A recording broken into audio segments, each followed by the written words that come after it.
one. Welcome to another Tired Dad podcast. I'm your host, Nathan Ross, and with me we have my wife, Melissa Ross. Hi. Before we did this, she just said, I hate going, hi.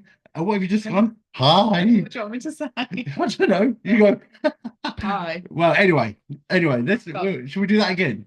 Crack on. Okay, crack on. Crack on. So anyway, we are going to talk tonight and bring you some topics regarding repairing, rebuilding after an affair. Now, it's been a very busy week Yeah. in the household of Mr. and Mrs. Ross Mhm. and helping people rebuild and repair, hasn't it? Yeah. We've had online coaches calls booked in.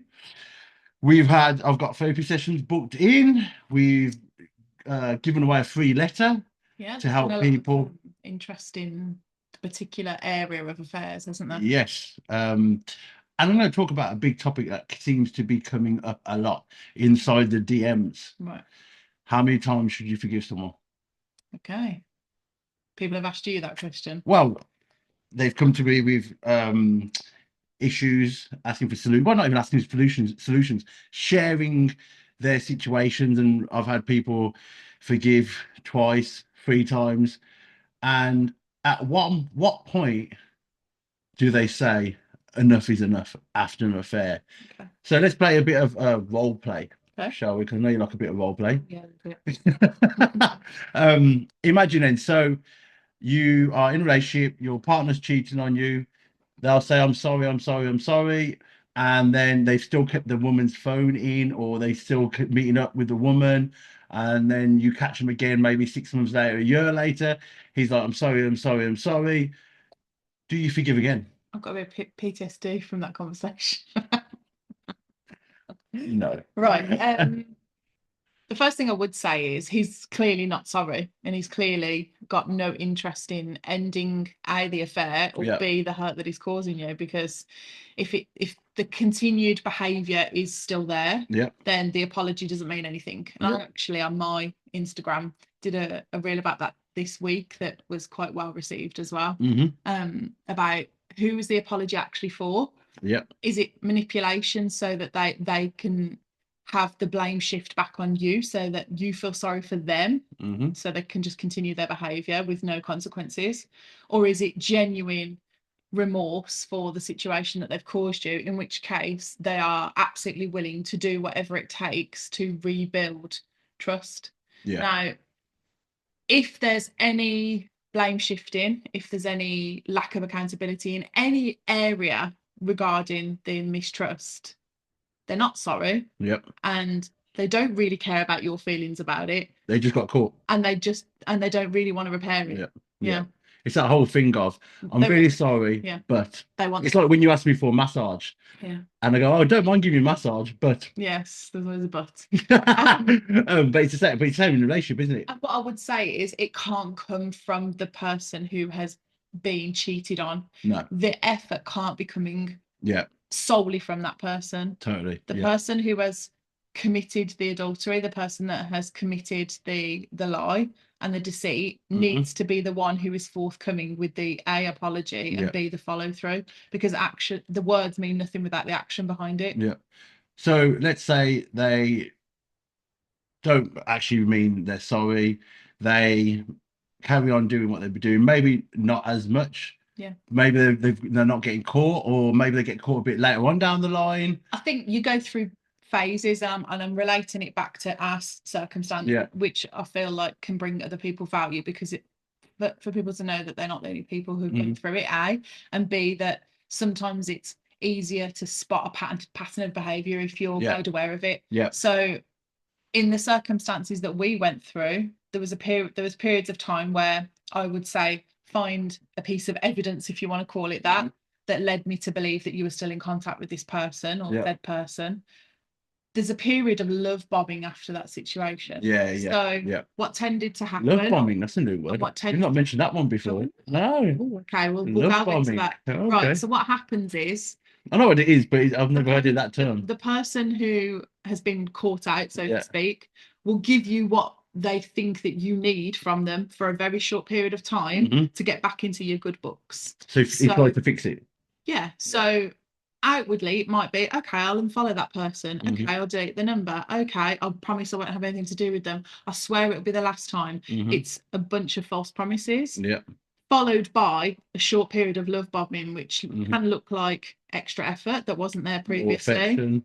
More affection. It might Yeah. be more intimacy. Yeah. It might be making promises that they intend to fulfill that never actually get fulfilled. Yeah. Well, let's do this. We're going to do this. Let's make these kind of plans. Mhm. There's never actually an intention of No, follow but it through, sounds good. but it sounds good at the Yeah, time. And yeah. for the person who has been hurt by this, it's A glimmer of that hope. little glimmer of, oh my gosh, he can be the person that I want it to be. And maybe that remembrance of what he used to be like.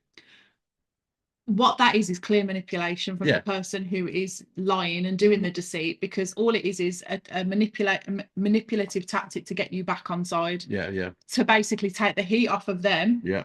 And they may back off from their affair partner for a while. Mhm. They may say, the wife's cottoned on. Mhm. I need to just stay away for a bit. I've got to stay at home a bit more, Mm. you know, otherwise she's going to cotton on. Yeah. But don't worry, we'll get back in touch in a few weeks. Yeah, yeah. And that period and that situation can happen for a period of weeks. It can happen for months. It can go on for years. Yeah, yeah. But then, but you will get caught.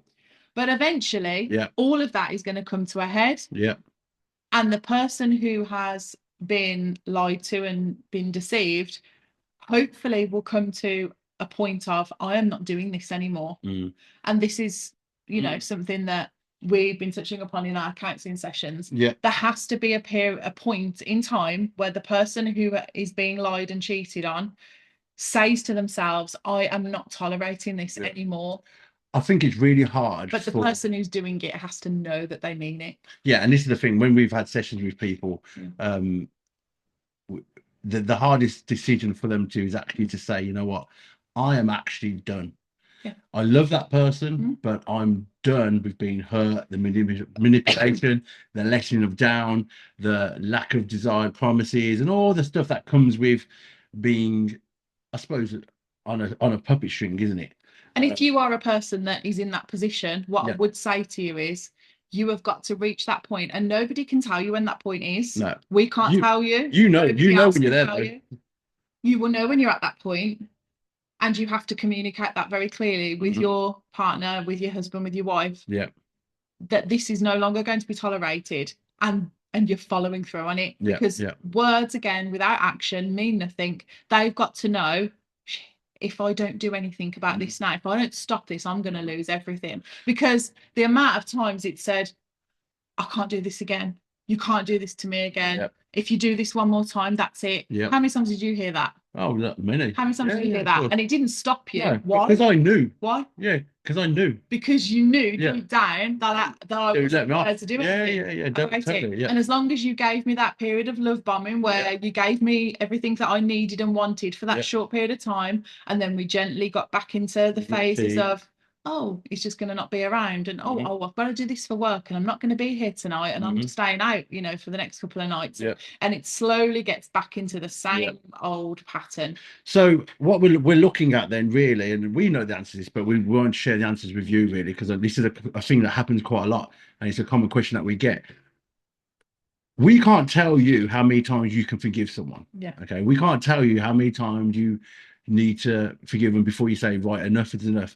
And that will be different for everyone. It'll be different to everyone. Some people have a literal. Some people do. For this. Yeah. It's literally the first time you betray me, I'm done. I'm out, and I'm not. And some people 5 times, and they're still married, and they're still trying. Some people 50 times. You know. But and some people will continue knowing full well what's going on. Now, from a man's point of view, and again, for the men reaching out to me to go and look, I really want to rebuild. Now, if you're reaching out to me or you're reaching out to a therapist to say you want to rebuild, that's a good start, because you're showing yourself, but you're also showing your partner that you want to sort this out. There's a willingness. There's a willingness. Yeah. However, your ego will try and get the better of you. The person you've been having an affair with will not, supposedly, I don't want to say die, but will not give up so easily. So you might say, now, one of the things that women find hard to understand is, what hold has that woman got over him? I'm going to say 2 things. The first thing was just about what you were saying previously. the point of she will not give in, it goes beyond, I really love this person. I really want to be with this person. This person's my soulmate. They just married someone else first. Bullshit. Yeah. It becomes a matter of ego and pride. Yeah. You're not going to win. And I mean from the lady to you, from the woman to the other woman. You are not going to win. I'm talking from the man's point of view, though. Yeah. I'm talking from that's why I think they up the ante. Oh, okay. What do they have over you? Yeah. The first time you cross the line with them, they know you'll cross it again. They've got the hold over you. And they'll know you'll cross it again. And all they need to do, and I'll be really brutally, frankly, and honest, all they need to do is offer you some type of sexual pleasure, some type of promise that you probably have not had a long time with your missus or something like that, and you'll just quickly jump.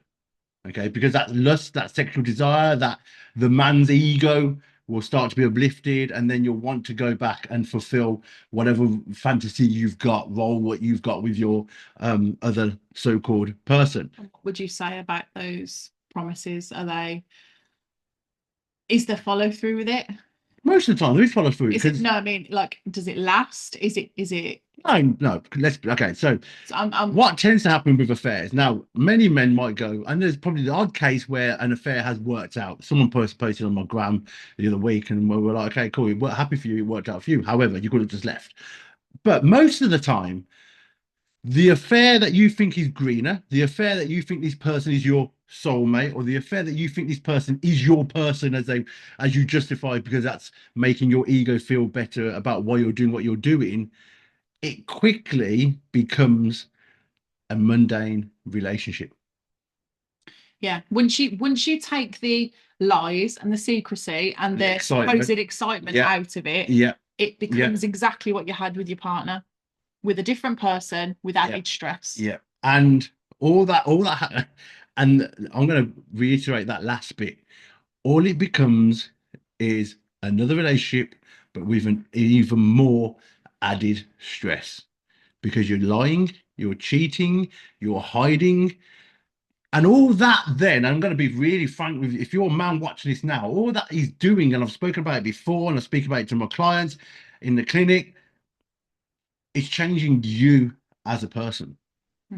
It's degrading and devaluing you as a man. Well, you can't feel like you're the man you're supposed to be when you're doing that. Pushing up. And you know that. Yeah. And you don't like to be called out on it either, because, and again, speaking from, if you're a man doing this, or, you've probably heard your wife saying, what has happened to you? Yeah. What, I don't even know what you've turned and into. True. That is true. And that's triggering. Yeah. And that's true. Side of it, and what you don't like to hear it. What the reaction is, no, we're just not connected anymore. You just don't know me anymore. Yeah. And all that sort of thing. And that's the justification of the ego kicking in again. Deflection. It's a great deflection. Oh, that's why this woman gets me, you don't. Yeah. When in reality is you're changing. Yeah, you've changed, or I've changed, and everyone's changed, and all that sort of thing.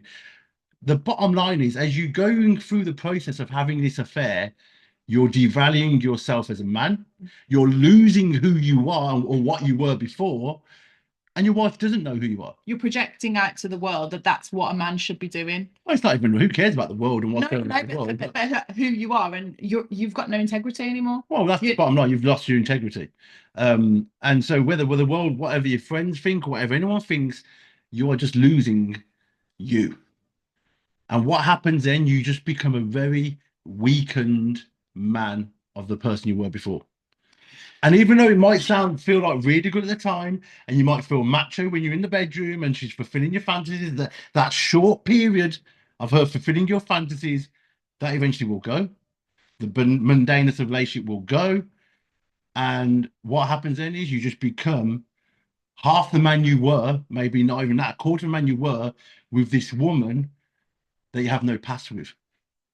Because let's be real. You've had no past with this person. She's come along. You've jumped into bed with them, or whatever's happened. You've probably known each other for a few years, and it's excitement, and that's about it.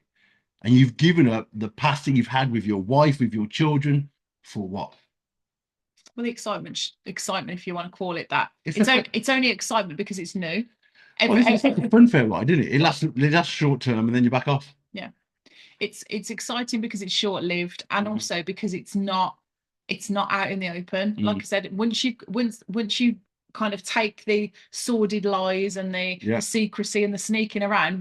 Once it's out in the open, once it's, you know, out in the cold light of day, how exciting is it? You're parading around this person now who also has no integrity. Because let's be honest, as the man, you're not the only person that has no integrity in this situation. We had this conversation the other day, didn't we?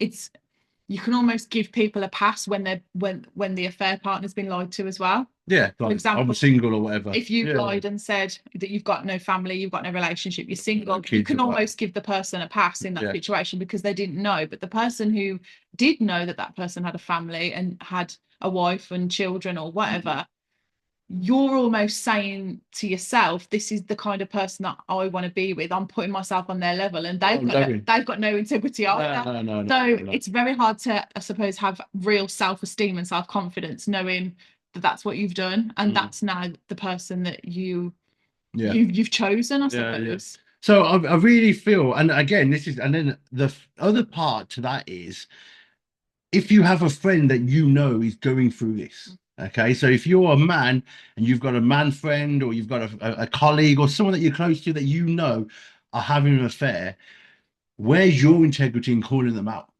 Because I had so many people going to me, oh, I knew you weren't happy, or I knew this wasn't happening, or blah, blah, blah, blah, blah. What, pre or post?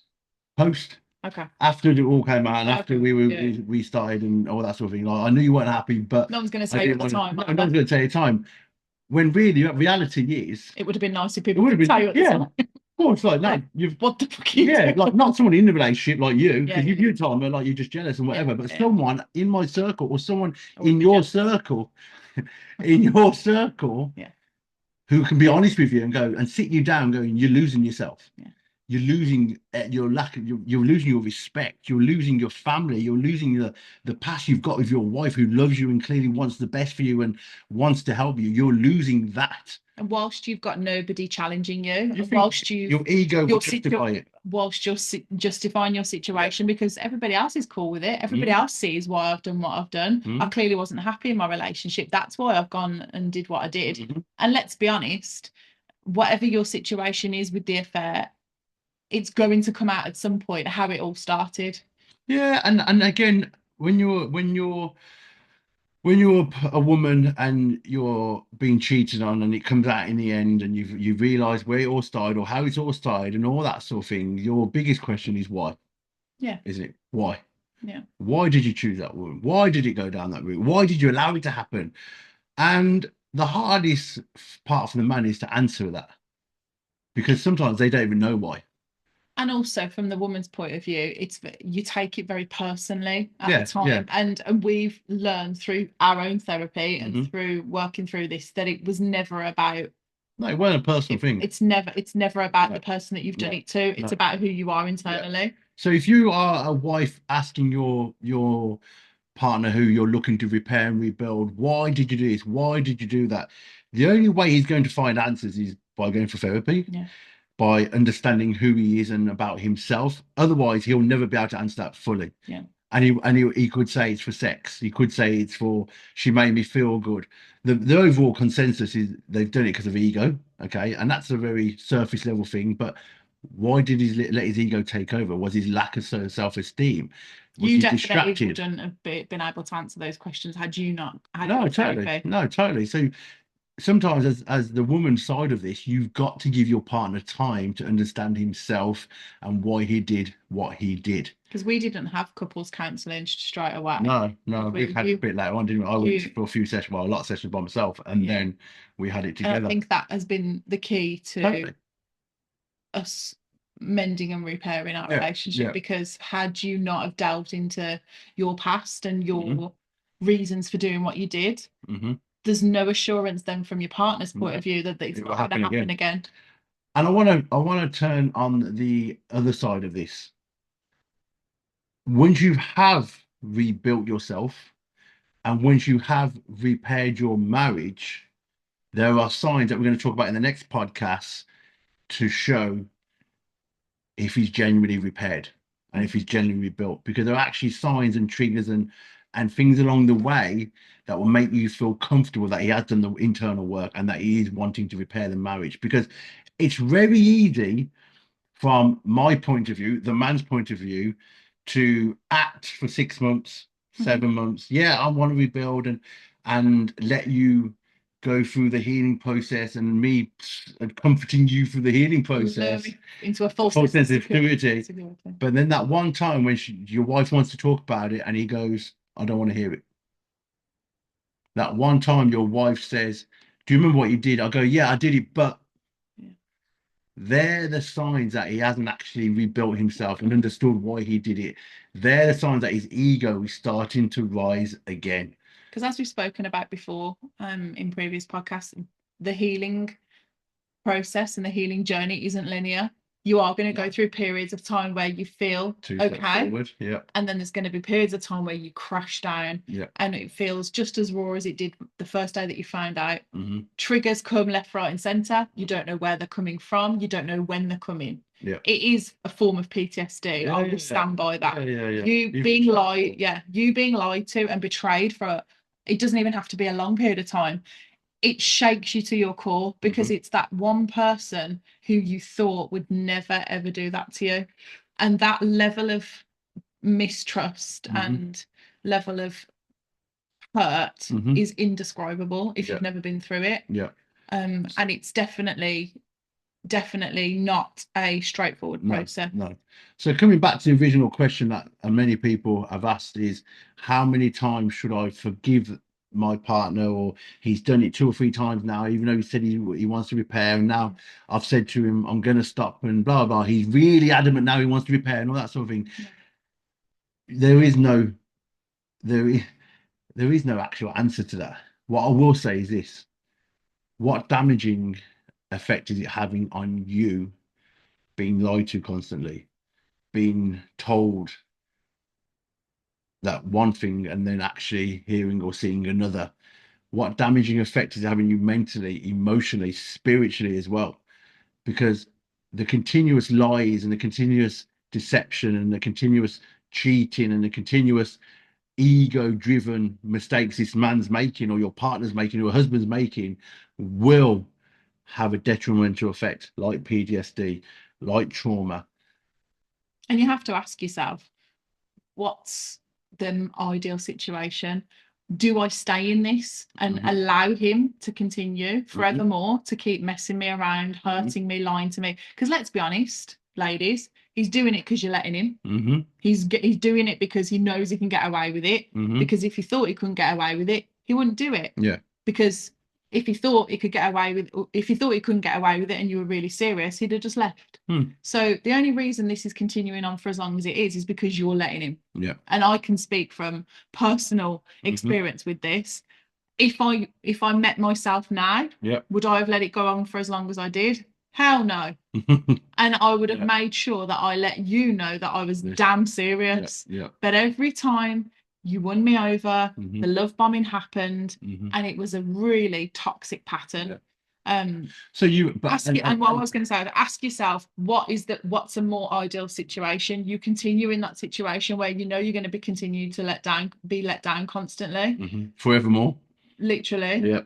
Or do you get yourself not necessarily out of the relationship, but put yourself in a situation where you say to your partner, and you mean it, if this continues, if I find anything that tells me that this is continuing, I am done, and you know that I'm done. Yeah, and I wouldn't even, personally, again, I think you've got to get to a point where you're not even saying, like, if it's happened many times, like 2 or 3 times, you're not even saying that to him anymore. You're like, you know what?